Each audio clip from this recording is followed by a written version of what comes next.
Oh my God, you guys. That was so frustrating.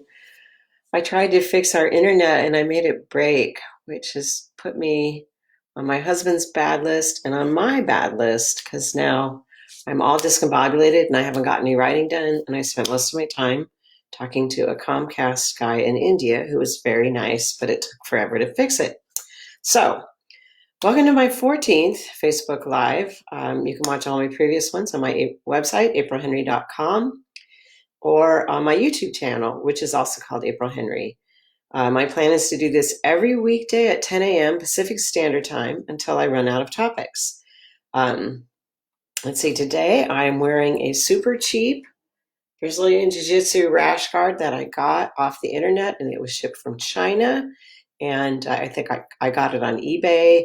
And when it came after weeks, I realized why it was so inexpensive because it is very, very cheaply made. So I don't know about you guys. I've been having a hard time writing. It has helped me to turn off the internet and to write for short chunks of time, set my sights really low, and then I feel like success.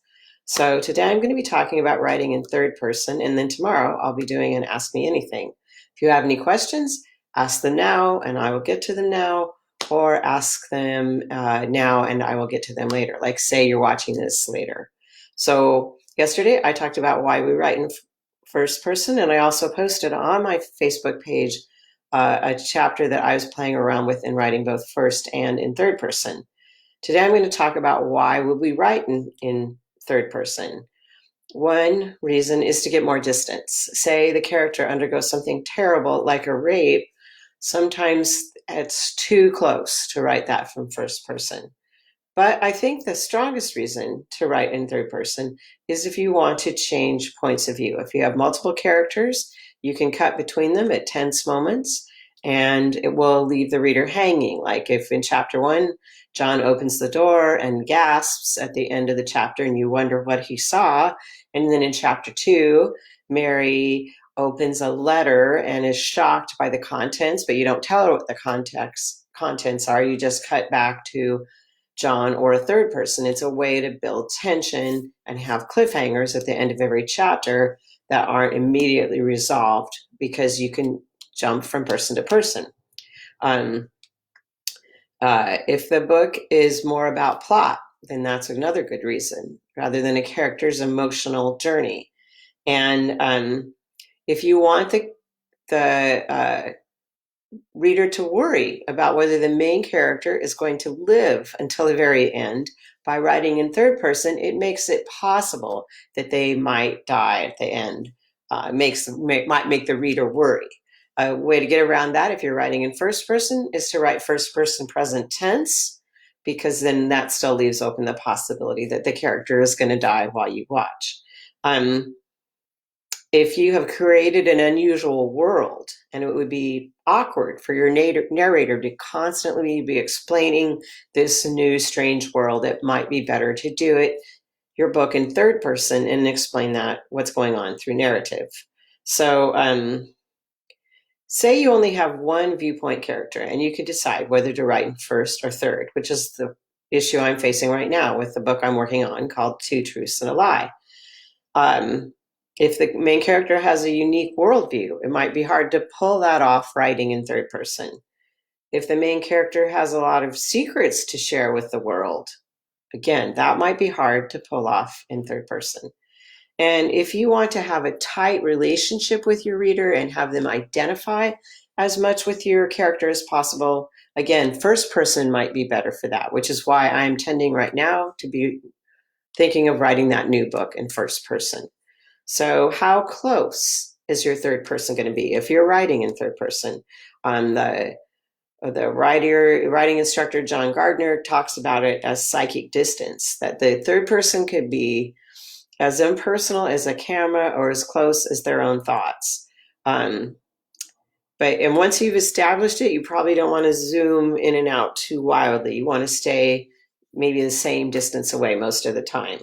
So here are some examples that Gardner gives of distance in third person. The first one, it was the winter of the year 1853. A large man stepped out of the doorway. 2, Henry J. Warburton had never much cared for storms. 3. Henry hated snowstorms. 4. God, how he hated these damn snowstorms. 5. Snow under your collar, down inside your shoes, freezing and plugging up your miserable soul. So see how he went from being very far away to coming in closer and closer and closer until he's in Henry's head. So,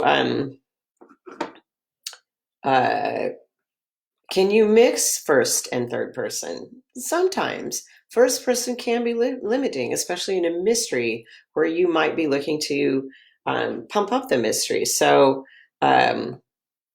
realistically, how much can your character overhear or be involved in? To get around this, James Lee Burke sometimes has had his main character, Dave, who narrates the story in first person, imagine things from other characters' points of view. One of Robert Cray's books alternates first person for his hero with limited third to show things that his hero couldn't know or couldn't see or couldn't be involved in. But if you mix first and third, the person who tells his or her story in first person has to be the main character. Whether you choose first or third, remove the filter, which is this great idea that I got from Janet Burroway. She has a book that is actually a novel writing textbook. It's very expensive. Buy it used because it's just a paperback. It is not worth as much money as they charge for a textbook. But if you can buy it used, it's not that much different from the current version, and you'll get a lot of great stuff out of it. So when you remove the filter, here is her example of something that has the filter. Mrs. Blair made her way to the chair by the window and sank gratefully into it. She looked out the window, and there, across the street, she saw the ivory BMW parked in front of the fire plug once more. It seemed to her, though, that something was wrong with it. She noticed that it was listing slightly toward the back and side, the back rim resting on the asphalt. So that's constantly saying she saw, she thought, she heard. Here's the example when you remove the filter. Mrs. Blair made her way to the chair by the window and sank gratefully into it. Across the street, the ivory BMW was parked in front of the fire plug again. Something was wrong with it, though. It was listing slightly toward the back and the side, the back rim resting on the asphalt. So again, removing that filter of she saw, she heard, she thought, and just saying that what those things are. So who tells the story? It should be the person who has the most to lose, the person who's most invested into it. And sometimes your choice can be unusual. Garth Stein's Racing in the Rain was narrated by the family dog. Alice Sebold's Lucky, what was that book called? The Lucky Bones? Oh, I've forgotten now. Anyway, Alice Sebold's big book was narrated by a dead teenager. So join me tomorrow as I'm going to talk. I'm going to do an Ask Me Anything. I'm going to do some random stuff. And I promise I will not play with the internet ever again. I will just leave it alone, even though I think it's not working correctly still. So you guys have a great day. Wash your hands, stay safe, and I'll see you tomorrow.